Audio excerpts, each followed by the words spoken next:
Yame etiefo nyina ha ene awie ama nyina kwaba e de ba DL 106.9 FM eswa wo premo ato awie yi ensam ahodo ayensa asoso ese kasebo no ebraso se ye de esom Ghanafo nyina ese agimensam ensam wo ye de enam no wo kwen tenta kase no eso a eye DLFM sadanso ana yen social media handles nyina no awie yi kasebo no enam so ye Facebook no so ye streaming live page no eye DLFM 106.9 wodo message eto ase a yenso ye beje brane akenkan ni nyina nso na ye de amawo na ade ba ko ene sensam a ye de enam ene awie no ye de videos ene pictures nso ebe kirewo Ghanafo ade hia e won kwafo ama so benya kwanya etie kasebo na wo nso atimi ahwe bia na ensam no emunsam edoso papapa na de ebedi mu akotin bi ene se emrahye badwafo akwa asetena na wonom akoye amendment ewo regulation 74 and regulation 166 ewo ye LI 2180 no emu na Bureau of Public Safety Executive Director eye nana yaw akwada wada to dwachirem se saa emra no a parliament ekwaje atomo no Ghanafo a ebewuo ewo kankwanhyiam ebedoso pa enu ntimpenfo ntwensan emu nsam kaseboi wo bete yebebodi awuramo ewo court nsemu na Chief of Defence Staff ye hwe ni musi akwaya ni muye Yankopɔ ya adoma eni mpenifo tire bi e ka ho ba kodi adanse e de afajapa eye ne chese ne court nsensem e koso mfiri se enkra betodwa e kire mu a emiri bi atwom omoden eyi no e di frɛsrafo kuruma de anti na koba na sama kodi adanse de afasa nsensem we ehu na abrantia ba ko a social media no so wagine di kakra kane na otonwom ne din ede Kwame Asarewoben ye bone mrane se Kwame A+ mene wo ekasai Ghana Police Service aton safra no se wodi nsem bia to dwa se Ahmed Swale ewo no wonim ho bi na mpokra no wo information kakra eno nti aposifo se womra na wo mebo aposifo e wo nhwemu mu a eno so musam kaseboi wo betie yebebodi awuramo awatwemba tanim enanum a wo nkrofo ababekasa e kire mu se dia duro no wonom hwe Dr. Matthew Poku prempanim so mfa echaw pakese pamfamre wonom amwo tesade hye omwo nkrofo firi se ensmo do kan ye edefa Dr. Kwame Nkrumah ho no enya de wonom ebo edwoso kra yebekɔ mfimfini mantam nso a na efutu emrahye badwani ne din ede Alexander Kwame na Afenyo Markins wode atodwa ewo ECOWAS parliament se ehu behia se ECOWAS eye members ne nyina no won beka bɔ mu se ne be ya empuntuo ani edwadie nso ebetima konkane a eno nso emunsam kaseboi ye beka akire mu ebebodi awuramu ewo senate na fenso organized labor na Rock City fo aso eye sesi ameka se nkrata babonten de se senate fo na fenso eye Rock City fo no mukita hudie efa senate 60% shares no enya de ombekwa so ade ma wonom nanso organized labor fo akirem se de omaka na tuate no enadue ya behya ase na yebeba nkra pompore mantam nso a na yeba Gan East Kropono emu na womanfo ne adehia wonom ewo aboko bi adanse mene wo kasa womo akirem se assembly no aye nhwehan ama enipa bi a wo kire se wono de wo sikanti ye mo ne chem so esi dan ade esi kwam na edan no bo mu sie de esi kwam no wo mo kire se wo mabwa posifo amane so mene wo kasa yi ene enwa nante tese bibia ntime nkoso a enipa no tuda so a wo si dan no esi kwam na hadwen e block nkofo kwan a eno so emunsam kaseboi wo betie na pino a eka we hu na ene awia yi yade ba besom Ghanafo nyina ese adwada awia wo premtobre ekasebo ene eye kita unsa bosome no ne da toso aduonu edu enum emfin champagne ene aduonu enan eda fofora wo twedi amponyankropon Kwame anafra na kunu wasa ye biemu a wode yankwa ache yanin na ahoodi ginam se bibiduro aseda bia wo ho no yemfa ema adwumakuo emienu Fix My Right Company Limited si yanka nkyere Ghanafo nyina se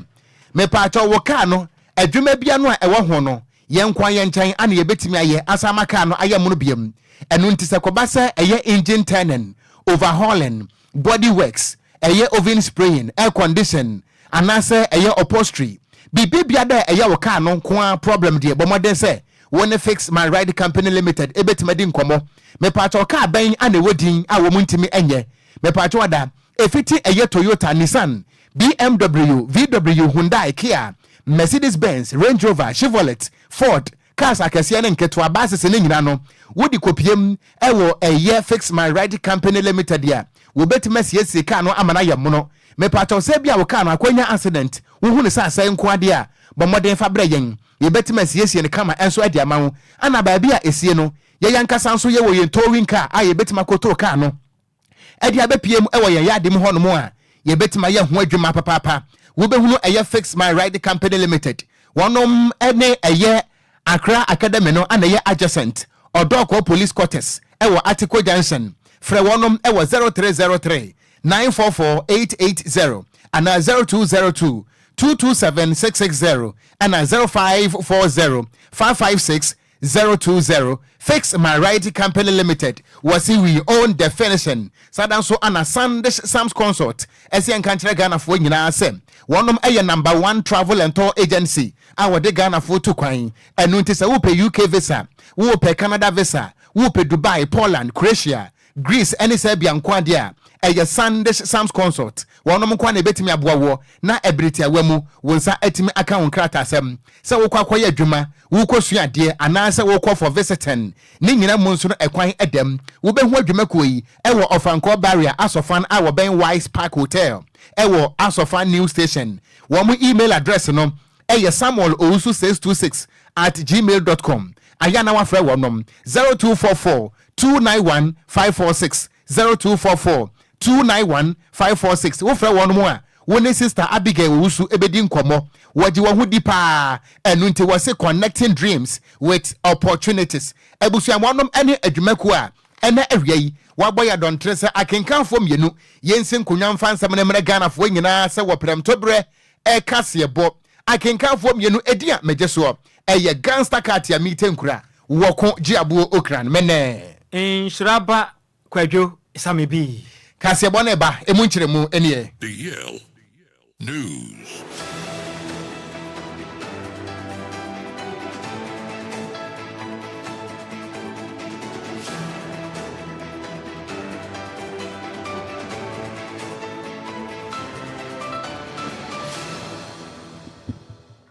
Yama Ghana for akwaba na afei yenhye kasebo na se emfa emamoen na wo ba yen Facebook no eso a official page no ye stream live ewo DLFM 106.9 sadan so anegententa kese no eso DLFM online.com wo ba so a na wo do messages ne nyina so atimi aba kasebo no emu enkyeremu enie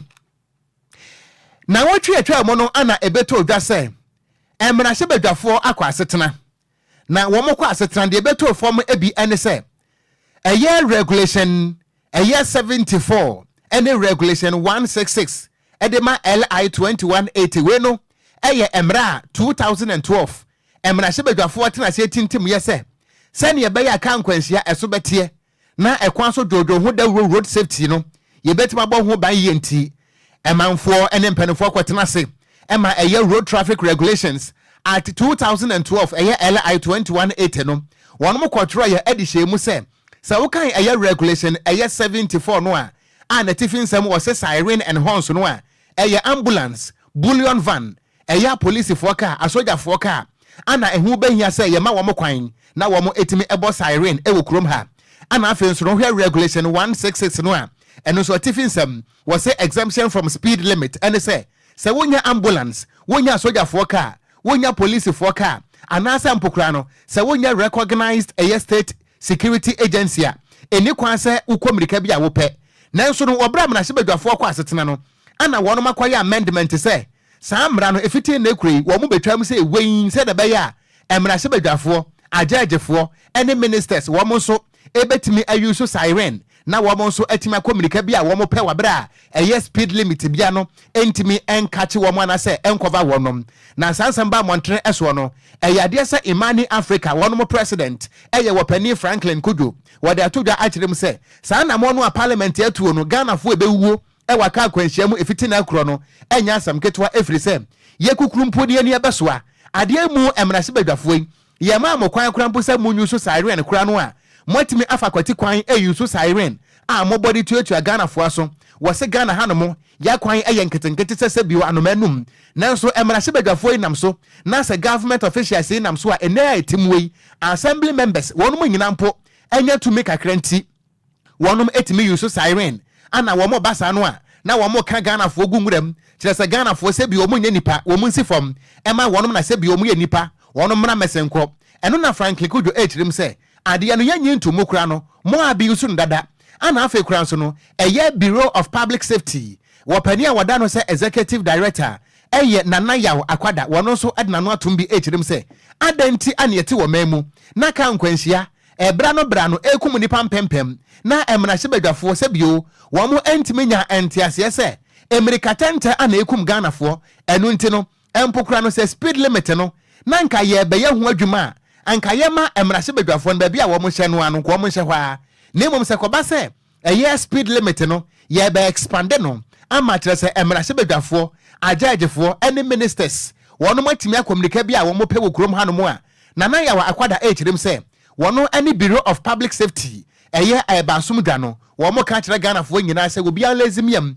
efiri sɛ afei ana ka nkwanhyia ebekum Ghanafoɔ paa na Nhyiraba Kwadwo echirim sɛ wɔn mɛyɛ yetimwe ɛnɛ asɔfoɔ ɛsɔde a wɔn anya sika nti America tenta a wɔn pɛ ana wɔn korɔ apolisifoɔ ntimi nka hwee ministers America a wɔn pɛ ana wɔn korɔ obi ntimi nka hwee sada nso na MPC ɛne agyagyefo yi bi ɛteɛ ɛno nti sɛ kɔba sɛ wɔn ano yɛ ntimi anya ho hwee sɛ bi aka nkwanhyia no yɛ ho bibi ameso ate na mmom yɛ sa ba expand ɛyɛ speed limit no na asa akɔka ɛyɛ asogyafoɔ ɛkyerɛsa polisifoɔ a wɔn yɛ ni wɔn dada ana afei kura nso no ministers MPs government officials deɛ na kyerɛ sɛ wɔka kyerɛ Ghanafoɔ nyinaa sɛ Ghanafoɔ ma no dodoɔ no ana ebewuo ɛwɔ ka nkwanhyiam ɛno nti emrahye badwafo saa amendment na mode ba no montwensan Bureau of Public Safety Executive Director ɛyɛ Nhyiraba Kwadwo wakasa no emunsam enie. So what the new bill is amending is Regulation 74 of LI 2180, which is now captured under Regulation 39, which is expanding siren use, and Regulation 166, expanding the exemptions from speeding to include all the ministers of state, and that could be 80 ministers, 120 ministers, 150 ministers, whatever number of ministers that we have at the time. These exemptions will cover them. 15 justices of the Supreme Court, 20 justices, 25 justices, of whatever number we have, this bill covers all of them. And the 275 members of parliament, okay, if this number increases, this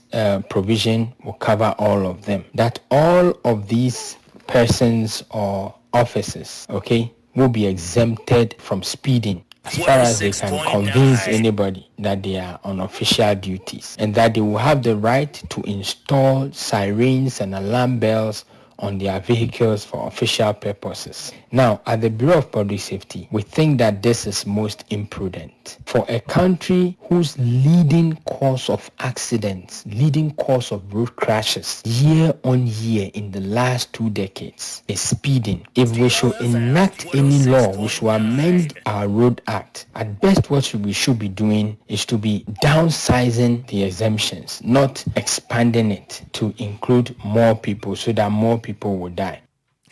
And here yeti ye Executive Director at the Emma Bureau of Public Safety. Nedin at the Nhyiraba Kwadwo and what the sansem way atu edwai. Ya to akase bono so ane ye momfa nwura mu e wo court nsemu. Na ye hwe ne mu se na watwe mu de Chief of Defence Staff Major General Thomas Opompepra and na fin so twetwerefo penin e de ma eye asrafo ku mekire military service no. Ye hwe no akopie mu e wo court na watwe mu akokodi adanse e de afa ambulance trial adwuma je se ne ye court nsensem a ekoso ne ho. Na nkra ne nyina ekire mu a Ghana Armed Forces fo ba bonten man nkra ta bedu omo ho adanse ekire mu se aya kire se ne 2007 mekire mfimpi ne nson mu enna danse de beto dwa ekire mu se mbo moden opani a ne den ade Richard Gapai mbo moden yinadi efiri na moden mbo enso ani ye kura wasrafu kronum afi nso ezamza hudo bi okwe papa no Philip Potter mu kire mu se na se wasapan na nkata we ba bonten pe ena opani ono no oye Deputy Attorney General Ocran Ocran ebe gina mu adaka mu e wodwumbo so meda na to so no nso no okogina mu court no kirem se sansem we nyina fa we charge pa ansa papa we de nyamia mu nukure ni pro ne kankan se de wasi bia sa wa man Ghana mu no ese papa we otumi koda afia se na mre ni die pefri se wo hwa ne mu a watu ni kwan po fa so a okowura eye Ghana Armed Forces ko no mu no kra no mpenifo kirem se ne mbode mo nso ne je so fa kwati kwa ne kuro nto ne je so mo hwe ma hu ne sei prone kankan de ya dokro na pam na no na sanse ba bonte no eno opani a ono no third accused person in Richard Dapa ne lawyer mu se sanse mu ne ba bonte no se ba se sia na ba kwa na sa dansidi a odi edia time minority leader Dr. Kesar Atuforsen no na tese emani nimu ni senti sanse nsem na montre so no won modern so mfa dansidi e se fata e fa sa ne des mesa no ho metum e court na Ghana fo nyira hu ni bi sei sanse nsem na ye ka no ne kura bi wom anase ne kura nim efiri sei egu ne hu fe pan ento mo akire Yakopon ya adoma na watwi mu de chief of staff defense wakopie mu e wo court na sanse nsem wakwakoyi ne ho ano na Ghana fo baka ya sanse nsem ahodo akoyi ekoso nyira no ni nyina ne sei Dr. Atuforsen no ana afiri so Richard Dapa no aka ne aso na hwe man Ghana ya pomuden so no abeto dwa sei onma bo man Ghana eka 2.37 million euros ska we no enye ska keto Ghana fo kirem sei sika we ne se mba modern apa opumesi brevi so man Ghana sika na kaka dwa mu nti sanse nsem we ene da attorney general Godfrey Yabo Adame dia kwagina court ane ye twoma bo se bebetimi abo na man Ghana sika tudwiri dia omususu se eye Dapa ana afin so Atuforsen ne abanda de twa mu yi abo man Ghana ka no wonum etimi agiskan we nsema wodo free eye court nso e ba de ye kase bo na wiei ye bo mu nkyiremu e de ama natifo ye nto awia pram tebra kase bo no eso bo modern pasa wo badwudwura da mu se keji madam a wo bi akwada zip na fe won so message ene wo comment ni nyina no de brayan e wo yen Facebook no so agyan esni TV so wo so betima hwe become pa na so do message no etimi aba DLFM 106.9 e wo Facebook na ye nto akase bo no eso ye to akase bo no eso a eye January bosman no ne da na to so edu ensia enfinhia mpino ene edu enkono 16th January 2019 ana ebeto dwa se Ghanaian abrantie a woye esumase ensemtrodwuma mekire investigative journalist eye Ahmed Swale ebeto dwa se wotineka mu ena Madina ho baabi enipa abofo bi ahia no abonitu a kire se aya rehosem papapa na sa rehosem no esi ye no ama Ghana eku ahodo Africa eku ahodo ankrankre akasa kirem se eba ne san anansem ni asebio wo di ne dwuma enipa abofo bi etimi bonitu ekunu a kire se emfinhia bese enum enie ana Ghana Police Service wo mo tempentenkwa apenipa kura wodi boni etesa na Ghana mra etimi edinuo na sebi empenese yentwenkwa yentwemra ne nua ene fofora betomu dia betomu ene se eye na wotwe atwa mu na wieye ana Ghana ni abrante a wotodwom Kwame Asare Oben ye bone mra ne se Kwame A+ wakwatena social media no eso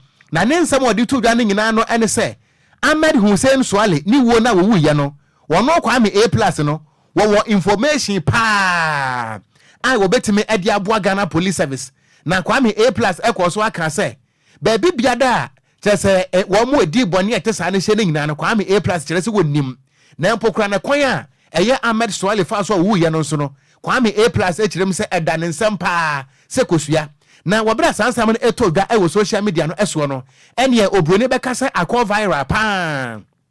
video no adurachiri ama Ghana fo atimi ahwe bi na no na me no kasa say na Ghana Police Service nso wo mo ani tete hono mo a Kwame A+ nsansam no wo bo nso atimi ahunu bie na enam so ema cold case unit I no October 2021 emfinhia miensa nie ana Ghana Police Service eteye ede share ya criminal investigations department ase Ghana Police Service no me no ka say cold case unit enso ensatimi aka video no na wo motonsa ade afra Kwame A+ se we de wo moda na se papa firi se ade a emfinhia numnie won ma pa akira kwan a wo mu hunu ye no afei ana Kwame A+ ebie wo mani so a akira se Kwame A+ ni kirem se wonim ba bi a nipa bofo edi bone no wo mo hye na mpokura no wonim hu bi ana wo information pa so a obetime ade aboa Ghana Police Service na no ana police for me no kasai wo matonsa ade afra Kwame A+ se ene wo mra na wo meboa police for na ehwehwemu ekwanka ne efa Ahmed Swale wo ne ho ne nyina no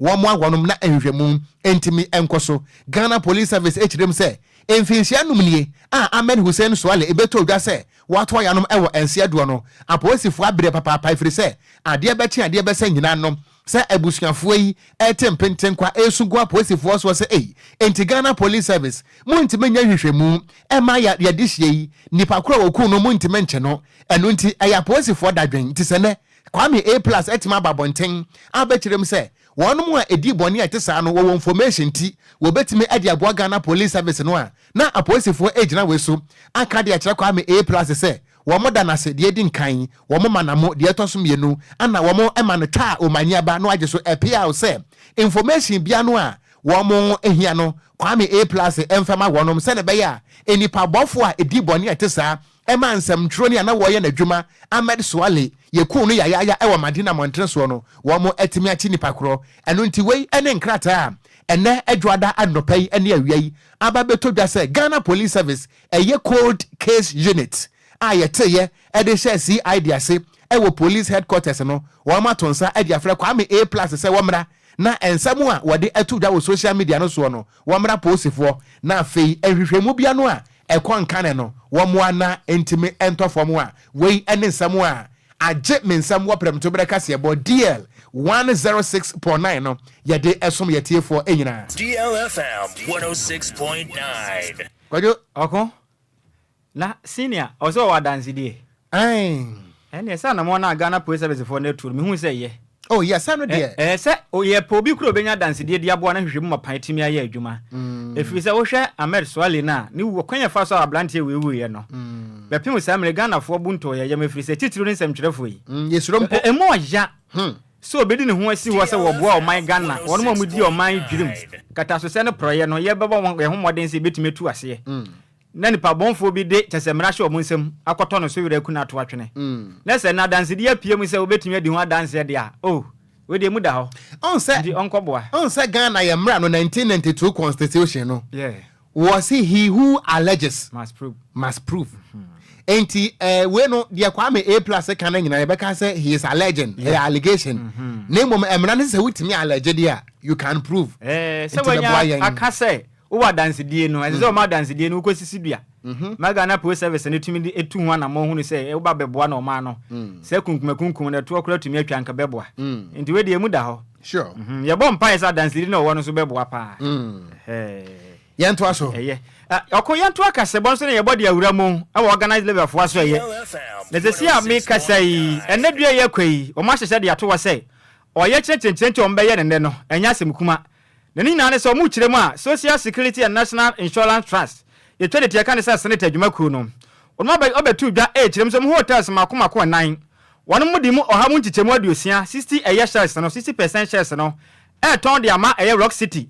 Onipa ne de chese owura. Chese ne Rock City eye hotels ne ne dia no. Eye oswafo hwe man Ghana eye agrek so. Brana champon omo de man den Ghana mu nsem wei. Ebaje ntra okroma na adwumaku ahudo nyina be kan bi kiremu se sa na wona senate photo no munya ye free said omu ye enya de betimi aboa kra ne sente obeya nko no munya nanso no sa se mo kan ya de senate photo ase ne mo na ne fie de atwa mu pe na ne je senate for ba bonte be kire mu say wono mo tete se organize labor po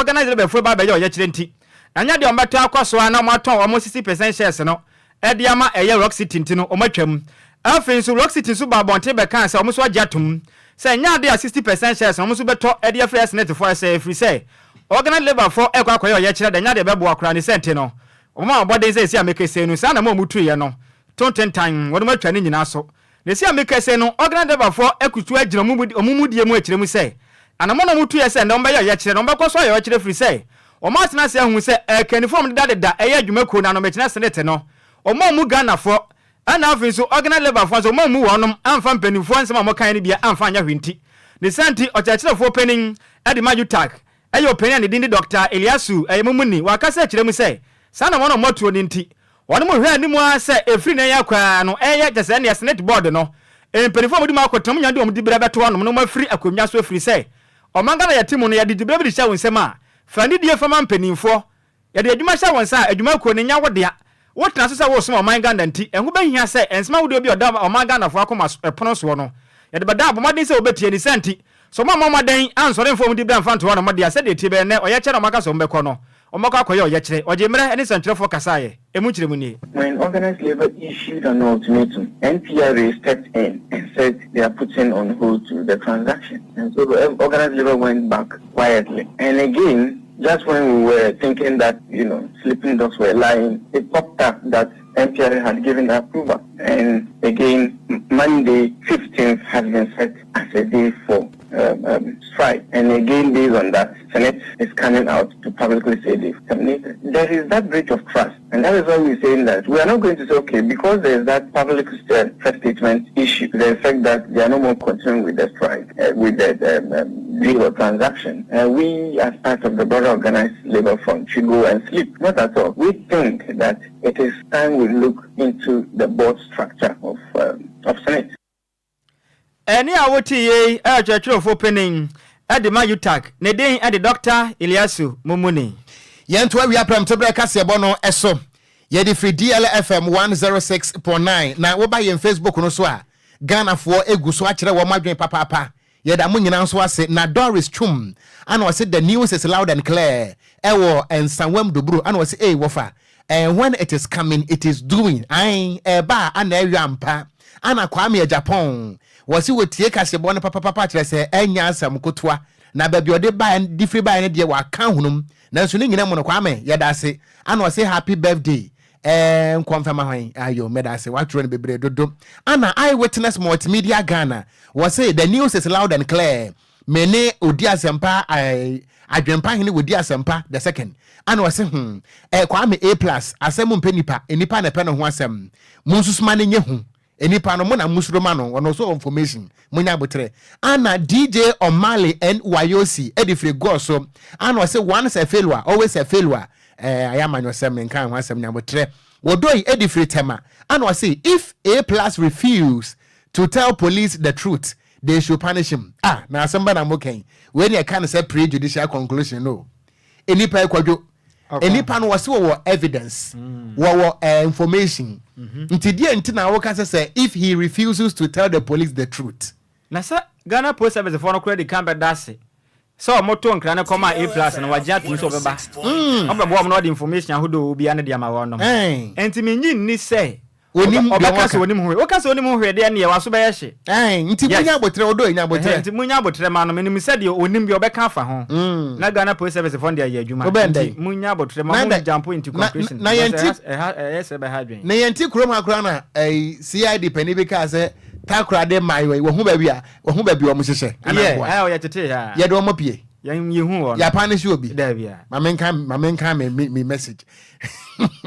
Kwadwo praise hallelujah mo na Kofi Parliament and was say news no edem live wo Agona Bobikuma in the central region and was say the only thing is that we are not angry enough. That is why politicians are doing as like that. Bro, for the mood be by here, so be kind of na piaga with the fraction once for in the eastern region. And was it the news is everywhere. Yeah, that's it. And as safe as Bonnie was say hello, Okogyeabour. I am watching you live from Winneba. Greetings to you and your team. Mo team ning and answer that's it. Derek Yabuabuating was it good afternoon, Wafa. Was it the news is loud and clear and a fantastic Wilberforce. One also with the free service asanyenso and was it the news is loud and clear na edemo papa ewo hono mo a Asante Emmanuel I see DLFM good afternoon I am watching you live Eddie Free in Style Industries Limited ewo Mal 7 was it your news is loud and clear papa da CP ana nana Owusu was it good afternoon not just a US the no panty watch in good morning da se Ghana the wiabo ejirem entinana da se was we tie kase born life ewo Texas ewo US da se papa no was offer more fire no offer say also more fire Matthias US me bo ho no me ho no too ana US Information Center Charles Mante was offer the news was loud and clear DLFM 106.9 premium news unkwa and was say Americans are grateful to you yada se papa bra penny Charles Mante nyankopon so wonhira wo bruta ana nana Ekuamu Aboaten wo difia Blekuma Central was see news no enso dem papa Ibrahim Gariba Kenya wo difri Oyoko and was see news no edem live e wo Kofodua ana fantastic wo troba ko aye jai no obi nso ntrobi na news no eyamansa dia na Joseph Besa and was see good afternoon Okogyeabour Kwadwo Sammy. We are listening to you live from Adansege. Was a chairman block factory. Some people don't want peace. They always want problem always. And also what they bay messages no edoson. Yes, remo that way. De din kan. Mesaba abete dia kan egu from say chatum. na yato akasebo no eso yato akasebo no eso a efutu emra hyebedwani honorable Alexander Kwamena Afenyo Markins na upiem ewo ECOWAS parliament nso a wono ana oye deputy speaker ema eye ECOWAS parliament na dwumadia bi akoso ewo Abuja ewo Nigeria memu na wode atodwa akire mu se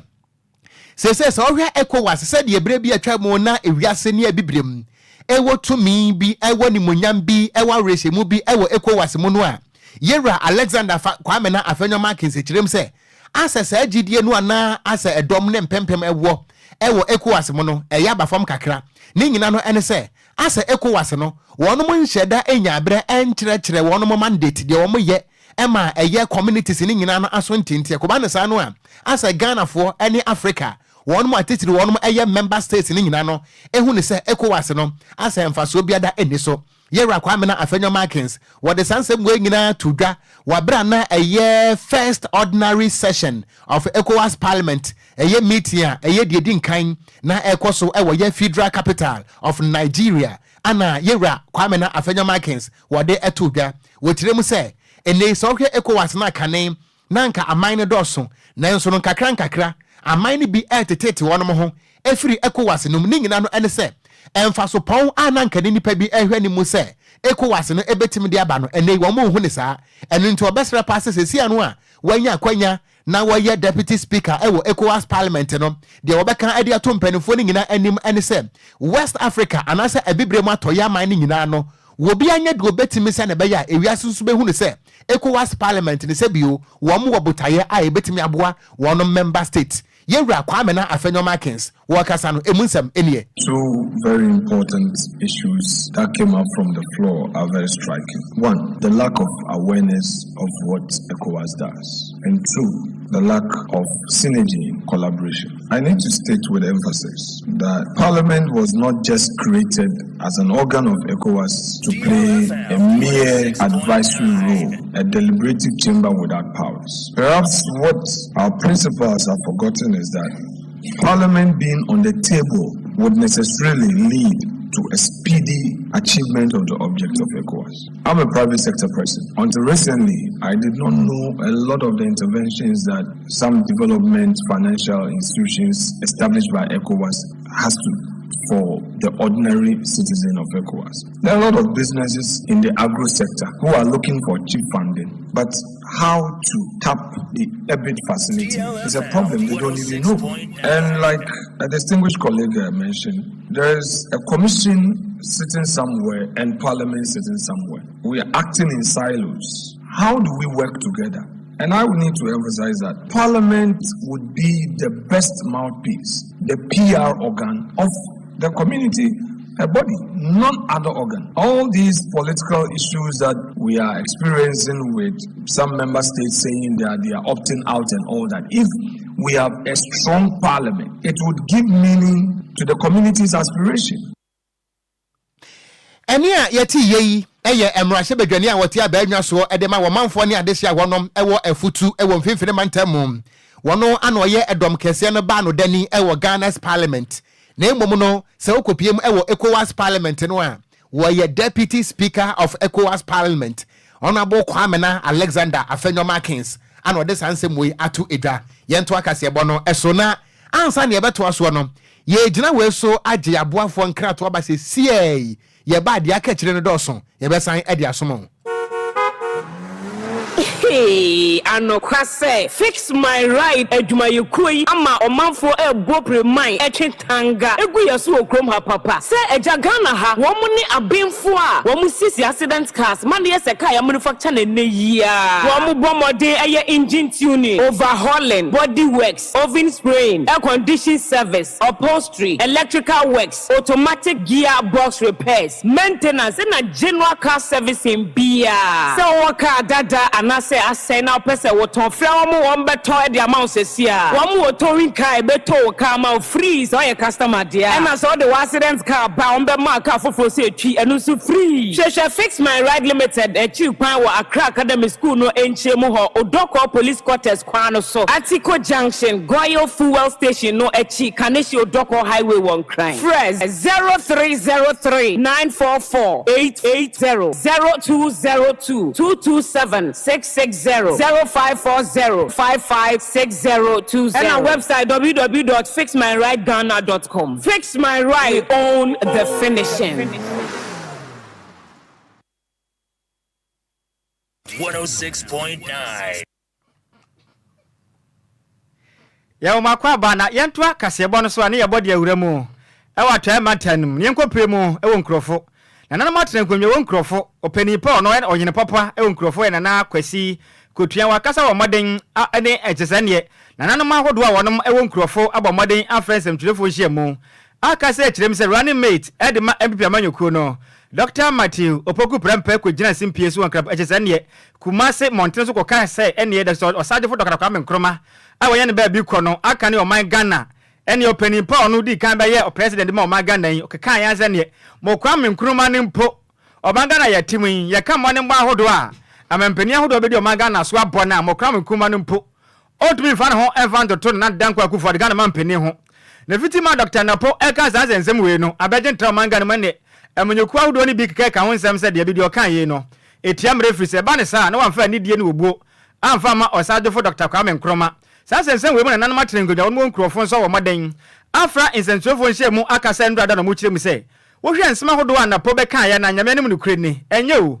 enye akura sa Dr. Matiopoku Prempe la de ntina ko gina simbi ka kan sansen we firi se wo hwe Dr. Osagefo Kwame Nkrumah na ne mani mu a wabo sa akane oyo mampani de ma oman Ghana no eni mapo bebo de ma oman Ghana na amambu a waburo no oman Ghana ha onisa so ebi mponsi dane mapo ye na oman Ghana ne ye nyina ye timu de ni senti dia pa na tie baba wotiri mu akwagina simpie so kaka kazazenzem we se de mo Kwame Nkrumah ne mpo omo se ne kwa na twa omo nsuru mu se mo Kwame Nkrumah ne mpo na eze ono kura mpo de wayi ne hu kura mpo de firi se Kwame Nkrumah ne baba boye no ono no wanya so faso bia o kire mu ase wayi na dankwa kufu de Ghana mampanin sa wo bona ba so mu ne uni asem na mmom Dr. Osagefo Kwame Nkrumah de so afa foforo mfa onsem fanforo no so firi se papa we no Ghana fo nyina ne ku ne hu ye pan opanin kase na o kire mu se Dr. Napo e wo so ba bonten abeka sade ejese chapa de magana fo na nsoro de mu nyintum efiso megina mu nkrofu kro mo pa chaw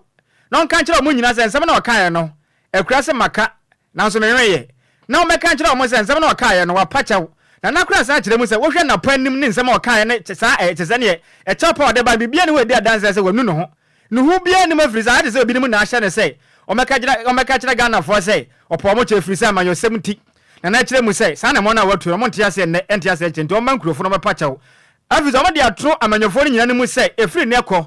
mu ko gire simpie so na mo bo teze mo nto a mo hwe na manka se nkyira Osagefo Dr. Kwame Nkrumah efiri se de mo ye no emwa na papa ne mo de baba boy ne wiase ama ma nyina ka ya mo de ka no mpese mo papa ne legacy ne firi o kire mu sei sa na mo tuo na amanyofo ntwe mo mfamfiri ho na kasa no emu kire mu ni Dr. Prempe was not forthright with Ghanaians when he alluded to the fact that he didn't meant to insult Dr. Kwame Nkrumah. We have also learned that he has apologized to the good people of Ghana and, past president of Ghana. We want to demand that Dr. Prempe, the running mate of MPP, should come to Nkrofo, come and meet Nananom and the family of Dr. Kwame Nkrumah and make formal apology to us. We, the chiefs, the people of Nkrofo, Enzima, and Western region, want to tell the whole world that we love and cherish Osagefo Dr. Kwame Nkrumah, and we know his achievement cannot be compared to any political leader that Ghana has ever had. And will protect his image, will not sit down for anyone to denigrate and undermine his legacy.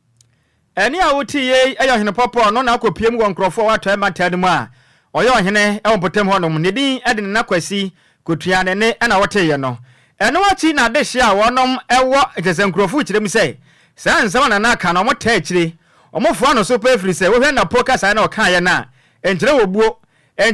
kura sa na po ba kwagina simpie so no wakasa de tia Osagefo Dr. Kwame Nkrumah firi sei wo hwe mode mabapa we wapo ene Ghana de so de ma ye na anampo otu ye ne mode mbo boy ne o my Ghana ye gusudi di ho sa ne send so begina simpie so kasa nsem we dia na nsem fata ne senti o mapie mu nkrofo na mapo omo nyina achew omo so enkyere mu nie. We expect that the vice presidential candidate of the ruling NPP party should come to this land and retract his statements and apologize afterwards. Apology is not just enough because what he has said is still in place, and you can clearly see from the statement that he made that the man is not apologizing because he has regretted his action, but it's because of a pressure from somewhere. Kwame Nkrumah is a brand, and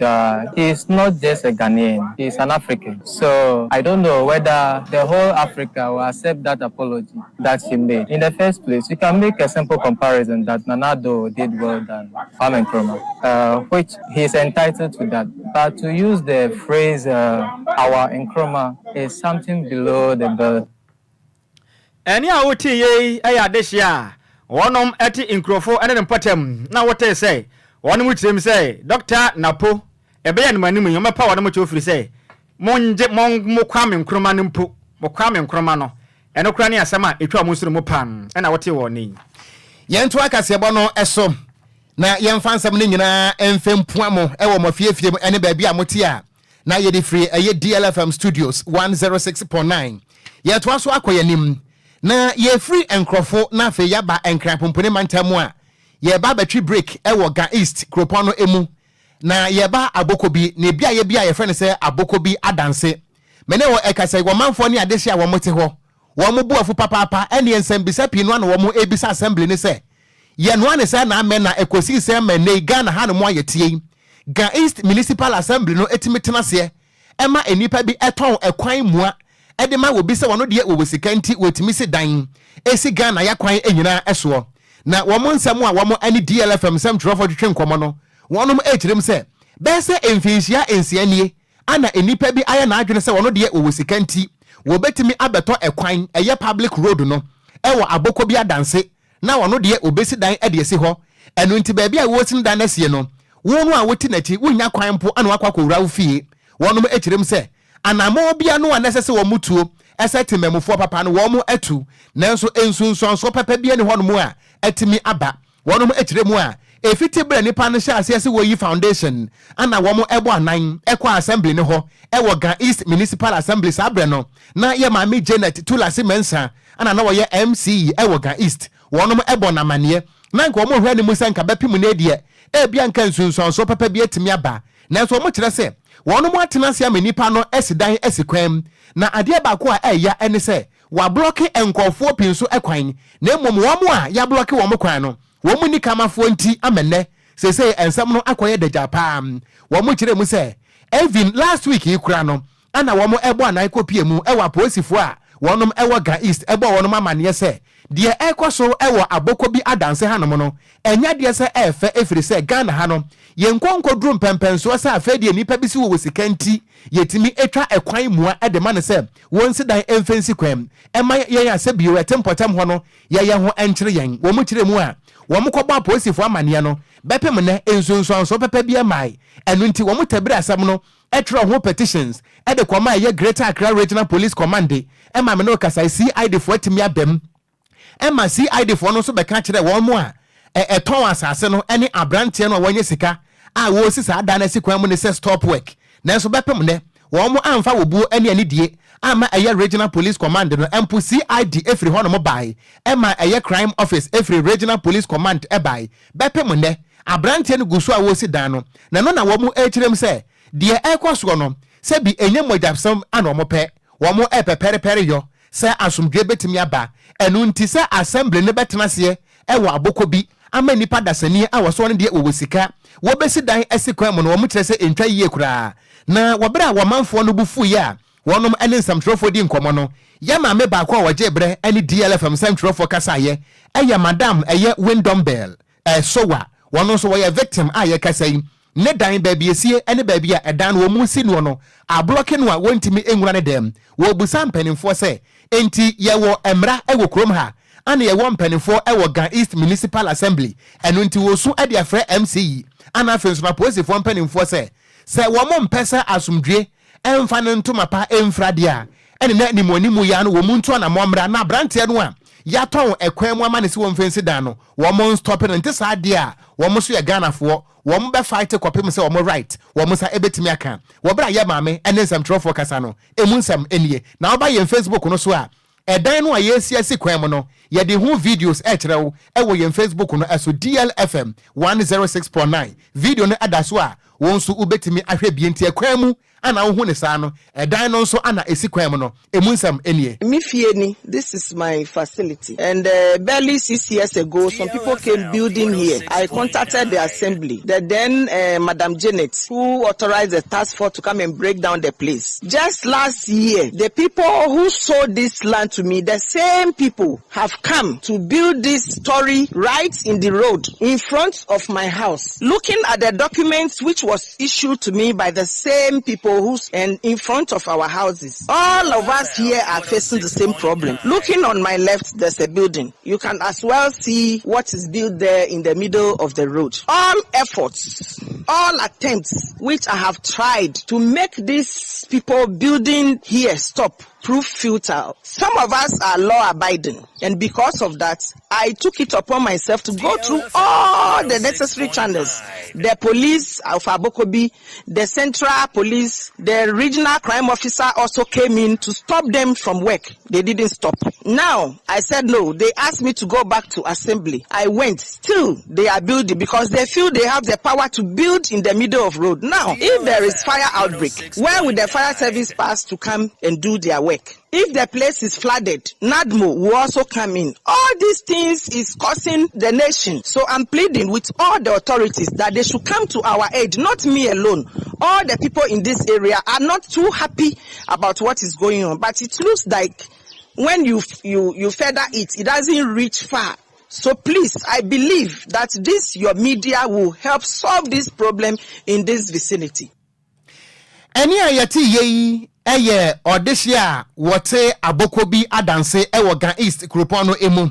ne din ede Madam Windom Bell Sowa an wakasa ye na oba ye Facebook no so amepacho baby a gate no kofi post video no mayen enti gate brown no enti baby a yesi dan no wi a maami wontimi nwura ne dan mu biem agi se bia wo yusu helicopter an wode awura ne dan enti akwan mu ankasa ana yesi edan no asie no na ye maame anu sie no ana wo busa se adenti ana Ghana Police Service ebre bia no mo pesa mo tena se e ma se bi emoja guo ansa na mo beba mpotem hono mo amotimi aba firisa asam ne ba yeyi wantena so wo yetemamuni a wo bu mra so na se wo di mra so nti wo tuanan eba Regional Police Command ema police fo mutuka ebai ebe ka kira brante ne se won stop ye adwuma firisa ba bia wo sida na sie ne eyekwam apolisifoɔ wonte hwibiem ana afenso no eye Gan East Municipal Assembly ye mame eye Deborah Ampofo wo na ye MCE wo busa se entitumi ben ana brantie wo se wono de wo man ni nyina akwan obetimasi edan yesi mfimfin na abloke nkrofo a wo mo eko wo mo fie na wo busa polisifoɔ se entimo tena se ama boni bi asi ansa na moto amokas abeka nkrofo egudemu ana ye ma mene kasaye mu no emu nkyeremu biem enie. Initially I called the Abokobi police. They came, the CID have the case, and at a point they also said it is assembly who is in charge, who are capable of solving this problem. So we should all go to the assembly. We went to the assembly, all right. The engineer there conveyed a meeting with the CID. We went, but these people building here never showed up. Another time he conveyed a meeting again. Nobody came. I went. They didn't come again for 2 times. So after I made some follow-up, the engineer told me that he has given it to town and country planner officer, which I did followed, that they will call me and then make sure this place is demolished because it is earmark road. I call, follow up. Nothing was done again. And I'm a woman. Sometimes you follow these things and it's so frustrating. Look at me, look at my age. I'm not a young girl, I'm not a teenager. But I had to put my work aside, make it upon myself that I have to fight for everybody in this vicinity to have their peace and freedom. Since they didn't respect the Abokobi police, I petitioned the regional crime officer, and I have a copy here to show you. And they authorized them to stop work. They didn't stop. He came here with the police last 2 weeks. They ran away. The next day, we were told they have come again. So the police came and arrested them. Unfortunately, the people they saw on the sites were those they arrested, not the people who sold the land to me and I saw them working here. So they were granted bail and they left. So the police, the detective asked me to go back to Abokobi because they are the very people who could solve this problem and demolish this area. I went. When I went the next day, the people started building again. I called the police detective. He said he will call them to stop work. They didn't stop. That means they are not giving any respect to any authority. Some of us, we are very law abiding. We wouldn't like to take the law into our own hands. Any ayeti ye aya wo manfo ne adesia wonom ewo Gan East kropono mu wan krapompone mantemo Abokobi adanse we assembly ni o ana de asie ni enti ye mame a ye ne no ekasa ye aya madam Windom Bell sowa wo victim na abusuan wo ba ye Facebook no so a video no eda so onso betima hwe bienti wo my Ghana ana bempenso akwakoduru ne se ekwan mu nyina no yetimi si dan senti wo sika everything is possible. A country called Ghana. Now, Kofi Atman Blackman was who would take us a bonnet life, Eddie Free, a year pig farm. Nana Ekuyamwa Boatin the Fiablukuma Centra was in news no Edemo Papa, Richard Ahwe, the funny DJ Ghana man. I say they were BM Papa, a year FM image sounds, a will bet the station Honomoa Senior. Yadas was one of Branty and a BM Papa Bismarck. Gabriel ne Kwame ne just woman in our Dawson, it didn't Dawson. A DLFM next. And was a good afternoon. Yada papa. Was a Roman father the Henneman Fiano. I some cousin Mefino. A Roman Meshina Kunukra, Mediterranean Becunom. Anna Jidit Ellie Blue. Was it good afternoon? Okogyeabour Kwadwo Sammy. Anna Charles Mante. We know answer your DLFM next. US. And was say a Kwame A+ must be given protection. He should have remained unanimous. Not safe venture. Yeda se papa mu see US de brofo de oboa nyaminsira bra pani chasmante Hansen Diodu and was good afternoon Okogyeabour in fact Kwadwo Sammy challenge de amana kai papa to cameraman won so I can be on mo obi abetenenka we de munya no was kase bone demo life e wo dance man Atomic Hotel and one also what they abba na Vida Akatara enso edi abana atu so wo tranto kwa papa ana Arafat Mubarak ana wose mamehwe ha wose napo is the undisputed arrogant chairman boy mudebrofo de mo kan bi tira me na apakan GH aba latest from the world of sports na ye dan ho agya aboafo nkratu ya batew ye ba agopramaso nsem is up next.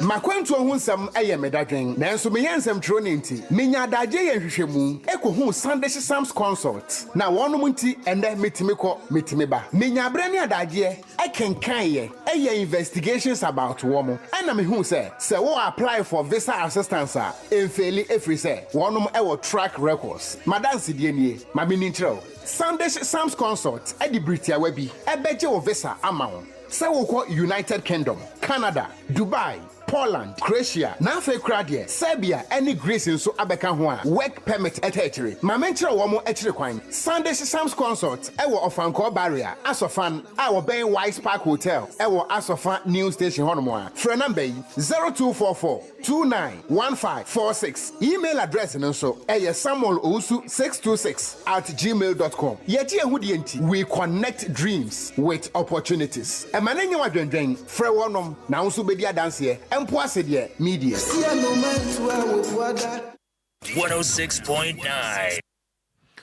Ebusia mayama wa ha ema wa kwa bamfambra DL 106.9 FM kasafiri so ewia pram to bre kasebo so mre dusa gudie mu nsama wo so no ebusia ye deba ne ye de bedan Ghana nsam wa na nkrofo close de ka ho a ebusia ye de eba ne ye de abedan mi amede nsam ne ba ne di ameje so no ayesu ano de hye apakan GH the blessed kiniensha nsam na say Mfamfi yendie mudia dano ada and the Black Queens of Ghana the international friendly game back where the kobo anim Japan omone Japan ma national team na kobo game ne kwawie no na Japan ma national team no achi Ghana abom e kapolopoli enan a ye ntumi ante a eho ensem no na Ghana mrante esi akan ewa amonone no urem of French Ligue ma Bobo kwa ye friend Saint Etienne officially no Oma announce so ma sign Ghana midfielder ye friend Augustin Boache e fi Austria Bundesliga side ye friend Wolfsberger a 4 years contract and omodi amano with an option for another year sika e Saint Etienne etua edema Wolfsberger no e 5 million euros ho enkomo no na Augustin Boache edi 3 years e Wolfsberger 54 games oh boy as a midfielder no or she 15 goals 13 assists 28 goals involvement in 58 games weja o akopiem Saint Etienne na Olivia Dal Ogrio na manager Edema Bobo kwa ye friend Saint Etienne or say Augustin Boache a great talent and a great prospector on menyana obabesia kan edi amabobo kwa ye friend Saint Etienne no Augustin Boache na kasa or see on to me ntwen kra say obehia ni teammate no na wahia supporters no na washa sesi akan edi amabobo kwa ye friend Saint Etienne Augustin Boache nsem no a odi atudwa eno no na English Premier League side ye from Brighton and Hove Albion Nancy and omo signing Abrantia ye friend Ibrahim Osman Edinifi FC Nordjylland na Dano Memreda and official unveiling no e course omo unveil Abrantia ye friend Ibrahim Osman edi achomo supporters ni na 5 years contract and omodiama Ibrahim Osman 60 million pounds and omutua oma fa Abrantia obabesia kan edi amomo Mohamed Polo a legend edema Heart of Oak or say Ghana a bunny talent ye will be a pa nyami eshrain nemo ye nya right peoples na omu ye adwuma pa talent no ye beko so anya dodo na winning some Mohamed Polo edi atudwa opokuntin the lord of the green turf and so a legend edema Asante Kotoko or say democracy cup eba so kwade kwambia so no bobo kwefeni Kumasi Asante Kotoko e bechi House of Oak no ma shoma ye de won some edi etuanim na sa democracy cup no sensem no referee Juliet appear and am penning for akoyi say ombre na ombedi sa game na eba so between us and Kotoko ye de won some edema House of Oak a confirm is officially Oma signing a Nations FC Mran team Abrantia friend Michael Ewamensa a center back has for a confirming Oma signing and I think so Abrantia ye friend a free Boating as some honors a striker honors officially Heart of Oak for a signing and won't end some Issa Kuka a striker the House of Oak or the Atoas and him say own to win to us only Munsia can be into the contract on yen terminate here ye the one some edia to him Accra Great Olympics goalkeeper ye friend Benjamin Asare has and a Kotoko edia boom 2 teams nina epe goalkeeper sombra na ombedat na mfamao baby edu dia wa usika sem ebe kona nim no ubenya Abrantia friend Benjamin Asare na wabeda goal post mu edia mawa enwon sem no a ye di amao na Abrantia season ya akwawie no ono no ye goalkeeper o keep more clean sheet Ghana Premier League 16 clean sheets and onyaye intina has any Kotoko edia boma omo pa Abrantia ye de won sem edema wo enkrofon close no Wimbledon 2024 singles enya banawie na emema na fem Carlos Alcaraz of Spain Novak Djokovic born 6-2 6-2 7-6 in the back-to-back Wimbledon Abrantia fene Carlos Alcaraz waje edi esini nanso ye de won some edi amano and in the 4th Grand Slam title any awajia ye de won some edi man and embaba wana femunso Barbara Krejcikova of Czech Republic and so Jasmine Paolini of Italy born 6-2 2664 Menoka say Barbara Krejcikova and so aje Wimbledon and mano edi esini nanso e won some Euros final etodwa na it is coming home ye tu ashada esan say Spain England ebo mekamienu emo mutimu baako Inaki Williams and Mikel Oyarzabal and she 2 goals edema Spain and Copa Mati kanu baako edema ma yefen England Spain we no mo 4th Euros o maji 1964 2008, 2012, and 2024. And one summer, Lami Yama F.E. Spain, Onya Young Best Player of the tournament. Rodri F.E. Spain, Onya overall Best Player of the tournament. And Dani Omo F.E. Spain, Oshe 3 goals plus 2 assists. EDG, top scorer and one no Copa Americano and so we Argentina ebo Colombia kaba comment Lautaro Martinez and Sagona Menoka say Argentina so aji almost 16th Copa America title and one no James Rodriguez Colombia or the best player Emiliano Martinez Efi Oma Yefen Argentina or the best goalkeeper and Lautaro Martinez and Sufi Oma Yefen Argentina or the top scorer or 4 goals and 1 and 7 no ebusu amre ne ko enti yamfa agudie mu nsam ne nsi nyame ya adoma nwumre ne aka chibiano ye de ba beto aso de ama me amedi agudie mu nsam de ba di ameje so no eye ayensu ano de hye Apakanjich the blessed king Miami bra penny yes o ayesu ano so ate to be precise ye fro bra Kofi ayenu utie kase boy in the way mami nchia bra Kofi ayenu and afenso so wife sister Mary mami nchia and Isaka Ashaiman, Washington, also Webima Otima, also Minchao. Over to you, Okogyeabour. So over to you, Nibi, Bra Apakan. Enti Apakan GH, and Wadiago Panamaso and Sama Asum Yano, na Kwadwo. Me ame wa fa se Nhyiraba Kwadwo. Kingdom. Kingdom. Morning show host. Wo se kasebo ni demu ama. Ne senior nchaka sie nkoma. Mu ana wo so obusa wo se de butu ti no Molovia chance ana. Nhyiraba na ebisa si. On ne busa me ma 10 gram ahun fe dwa no. When enye Molovia den chance. On na ebusa. Wo si Molovia chance na butu ti na na am say this wo hu anu obusa. We ni empenifo che. That's right. Land here into me. That's right. Ne bon swed. Enti me wa fa se ba bia obi anu ye chi adase. Ana bra Sammy so eton watch. Wo Madina Zongo Junction no so okoi. Demu machira se medwene ho amentia se ntibra Sammy yada se wo so ne ma no de reso pa wo hodmo a Zongo Junction ho Madina yada se bra Sammy enti champion Kofi Taylor me offer se no de ko Facebook no eso na akenkan fo nso aye bresi bre ye mienu pe edia meje so gangster cat ya mite nkura Okogyeabour Ocran Nhyiraba Kwadwo Sammy B. So for penny and wasra a jame. Anwasra. Enti yadabu